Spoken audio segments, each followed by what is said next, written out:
Assalamualaikum warahmatullahi wabarakatuh. Alhamdulillah nahmaduhu wa nasta'inu wa nastaghfiruh wa na'udzubillahi min syurri anfusina wa min sayyiati a'malina may yahdihillahu fala mudhillalah wa may yudhlil fala hadiyalah. Asyhadu an la ilaha illallah wahdahu la syarikalah wa asyhadu anna Muhammadan abduhu wa rasuluhu la nabiyya ba'dah. Allahumma sholli ala Muhammad wa ala ali sayyidina Muhammad. Para hadirin, Bapak Ibu rahimakumullah. Pertama-tama kita bersyukur kepada Allah Subhanahu wa taala yang telah memberikan kita nikmat umur yang panjang, memberikan kita rezeki dan memberikan kita kenikmatan, terutama nikmat iman dan nikmat Islam. Oleh karena itu, marilah kita jadikan kita sebagai manusia yang bersyukur atas segala yang menerima nikmat Allah. Apabila kita bersyukur, maka akan ditambah nikmat oleh Allah Subhanahu wa taala. Dan apabila kita kufur dan ingkar dengan nikmat-nikmatnya, maka rasakan azabku sangat pedih. La in syakartum la azidanakum wa la in kafartum inna azabi la sadid. Salawat dan salam marilah kita sanjung agungkan kepada uswah kita, kepada pemimpin kita, sari tauladan kita, yaitu baginda Nabi Muhammad Rasulullah sallallahu alaihi wasallam beserta para keluarganya, para sahabatnya, dan kita semua para pengikutnya, mudah-mudahan mendapat syafaat di yaumil qiyamah. Amin ya rabbal alamin. Para hadirin mukminin dan mukminat, muslimin dan muslimat, bahwasanya Allah menciptakan langit dengan 7 lapis dan di atasnya ada langit yang sangat indah berwarna-warni dengan 7 warna. Dan Allah pula yang menciptakan bumi 7 lapis, dan di dalam bumi ada 7 samudera dan 7 benua. Tapi yang penting sekali bagi kita yang kita rasakan saat ini, kita diciptakan oleh Allah Subhanahu wa taala dengan yang sangat sempurna. Laqad khalaqnal insana fi ahsani taqwim. Allah menciptakan manusia dengan bentuk yang sempurna. Ini yang kita harus rasakan, sehingga kita merasa terima kasih kepada Allah Subhanahu wa taala. Kita dijadikan oleh Allah dengan bentuk yang sempurna, dan nantinya juga akan disempurnakan dengan akhlak yang sempurna. Jamaah kaum muslimin dan muslimat, wal mukmini wal mukminat, bahwasanya Allah menciptakan manusia dengan tidak sia-sia. Allah menciptakan manusia tentunya ada maksud dan tujuan tertentu. Yang pertama didasarkan oleh firman Allah, wa ma khalaqtul jinna wal insa illa liya'budun. Dan aku ciptakan manusia dan jin untuk menyembah kepadaku. Oleh karena itu, kita sebagai ciptaan Allah Subhanahu wa taala, manusia ini harus beribadah. Beribadah manusia itu dengan cara yang sudah diajarkan Allah. Yang paling utama ibadah adalah ibadah dengan sholat. Dalam hadis Rasulullah SAW yang berbunyi, as-salatu imaddudin, faman aqamaha faqad aqamadin, wa man tarakaha faqad hadamadin. Sholat adalah tiang agama. Barang siapa yang melaksanakan, mendirikan sholat, itu dia berarti mendirikan agama. Dan apabila meninggalkannya, maka dia akan merobohkan agama.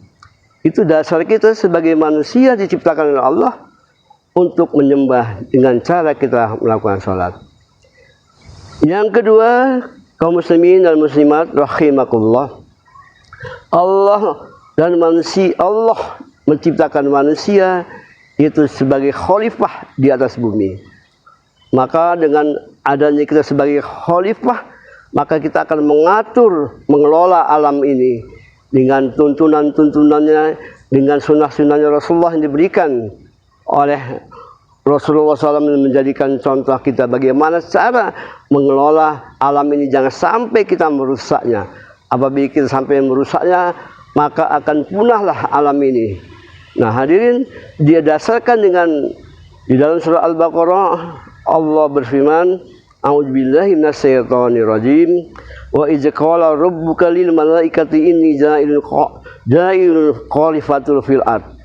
Dasar inilah Allah menciptakan manusia untuk menjadi pemimpin di bumi. Seharusnya tadinya diberikan kepada alam, gunung, kepada laut, tapi mereka enggan memikul beban ini, sangat berat. Maka di dalam surah Al-Baqarah 30 dan selanjutnya malaikat dia bergumam kepada Allah. Dia protes kepada Allah. Ya Allah, mengapa Engkau ciptakan manusia ini sebagai tumpah darah untuk melakukan saling membunuh? Maka Allah menegur malaikat, aku lebih tahu daripada engkau. Maka dari situ malaikat dia mulai melakukan kesalahan, dia mulai merasa salah, maka dia bertasbih kepada Allah, Maha Suci Allah. Nah dari situ manusia diberikan anugerah oleh Allah, diberikan kepemimpinannya oleh untuk mengatur alam semesta ini, untuk mengatur dari bumi ini, bagaimana cara mengelolanya, sehingga kita jangan sampai merusak bumi ini. Mari kita atur, mari kita sama-sama untuk mengerjakan apa yang diperintahkan Allah. Kalau yang baik itu baik, dan yang buruk kita tinggalkan. Kaum muslimin dan muslimat rahimakumullah. Yang ketiga, bahwasanya Allah menciptakan manusia itu untuk berdakwah, untuk menjalankan risalah kenabian, itu saling nasihat, menasihati dalam kebenaran. Di dalam kita saling nasihati kebenaran, menasihati dalam kebenaran, maka ini didasarkan oleh surat Al-Asr, wa tawassaw bil haqqi wa tawassaw bis sabr. Maka kalau ada apa-apa yang terjadi dimanapun, kita ada orang yang salah, kita ada orang yang kurang baik, maka kita wajib untuk menasihati dalam kebenaran. Dan juga begitu juga apabila mereka mendapat musibah dan mendapat bencana, maka kita selaku manusia, sesama umat muslim dan muslimat, kita saling menasihati dalam kesabaran. Apakah itu musibah dari kematian, apakah itu musibah dari kemaksiatan yang dilakukan oleh seseorang, maka kita akan menegurnya, kita akan menasihati. Dan ini adalah wajib bagi kita untuk mendakwahkan kebenaran-kebenaran yang di jalan-jalan hidayah yang diberikan oleh Allah Subhanahu wa taala, sehingga kita pikir kita, zikir kita ini bermanfaat bagi semua makhluk yang ada di bumi ini. Nah, jamaah rahimakumullah, ini saja yang saya sampaikan di dalam 3 hal itu. Mengapa Allah menciptakan manusia dengan tidak sia-sia dan ada maksud dan tujuan tentu. Marilah kita sebagai manusia, kita yang pertama tadi itu kita diciptakan oleh Allah sebagai hamba yang sempurna, ya. Yang kedua, kita diciptakan oleh Allah untuk menyembah kepada Allah, jangan menyembah selain sembahan daripada Allah. Makin akan terjadi nanti yang musyrik, akan terjadi syirik. Dan yang ketiga adalah kita kalau ada apa-apa terhadap teman kita, terhadap kerabat kita, saudara kita, kalau dia salah, kita luruskan di jalan yang benar, di jalan yang lurus. Iya karena abudu, iya karena nasta'in. Jalan yang benar, yang lurus. Allah tempat meminta perlindungan, Allah tempat untuk memberikan keputusan-keputusan. Jangan kita memikirkan terlalu penat dalam keputusan-keputusan Allah. Biarkan saja kita diberikan Allah kekuatan untuk mencari jalan solusinya.